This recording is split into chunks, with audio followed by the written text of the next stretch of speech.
আসসালামু আলাইকুম গাইস, তোমরা সবাই কেমন আছো? আশা করছি ভালোই আছো। আলহামদুলিল্লাহ আমিও ভালো আছি। আজকে আমি তোমাদের সঙ্গে শেয়ার করব সুজি আর দই দিয়ে খুব উপকারী একটা সকালের নাস্তা। রুটি, লুচি, পরাঠা খেয়ে মনটা একটু অন্যরকম হয়ে গেছে, তাই ভাবলাম একটু কিছু নতুন করি। তো সুজি আর দইটাকে আমি একটা মিক্সিং জারে গ্রাইন্ড করে নিলাম। সেই সুজি আর দইটা একটা পেস্ট বানিয়ে একটা পাত্রে ঢেলে নিলাম।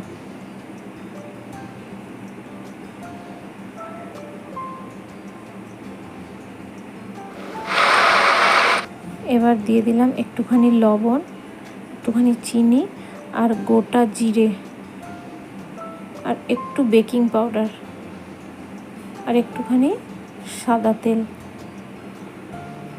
দিয়ে সব উপকরণগুলোকে মিক্স করে নেব। মিক্স করা হয়ে গেছে। এবার একটা স্টিলের পাত্রে আমি একটু সাদা তেল মেখে নিব। মাখার পরে আমি সেই উপকরণগুলোকে সেই স্টিলের থালায় ঢেলে নেব।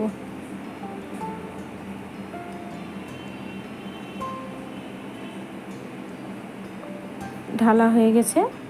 এবার একটু শুকনো লঙ্কার গুঁড়ো আমি উপর থেকে ছিটিয়ে নিব। বাস, এবার চলে যাব গ্যাস ওভেনের কাছে। গ্যাসে একটা ফ্রাই প্যান বসিয়ে নিয়েছি।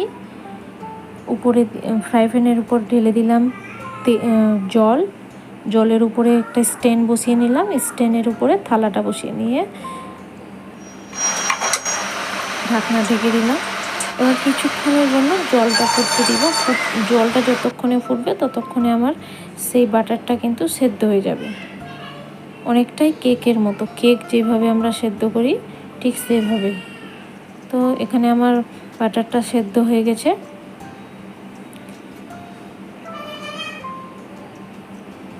এবার নামিয়ে নিলাম।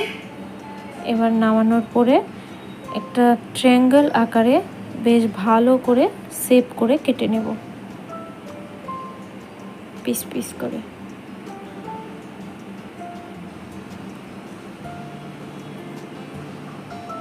চাকুর সাহায্যে আমি কেটে নিলাম। কেটে নেওয়ার পরে একটা পাত্রে তুলে নিব। দেখতেই পাচ্ছ পিসগুলো কতটা সুন্দর হয়েছে।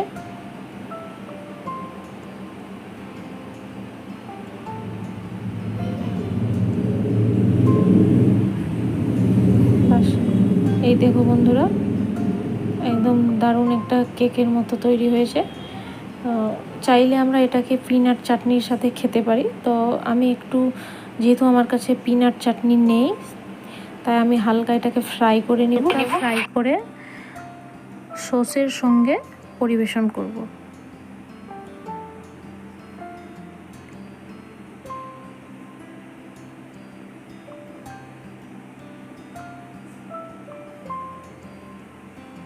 একটু এপিট ওপিট করে নিব।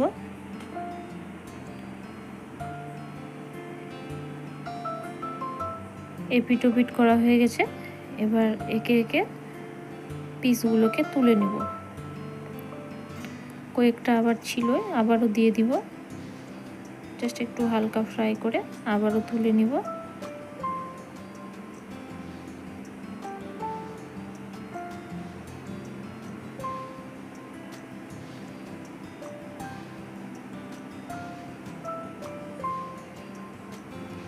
এবার একটা প্লেটে সবগুলোকে তুলে রেখে নিব। তোলা হয়ে গেছে। এবার একটু সাইডে সস দিয়ে বাস একটু একটু করে খাবো।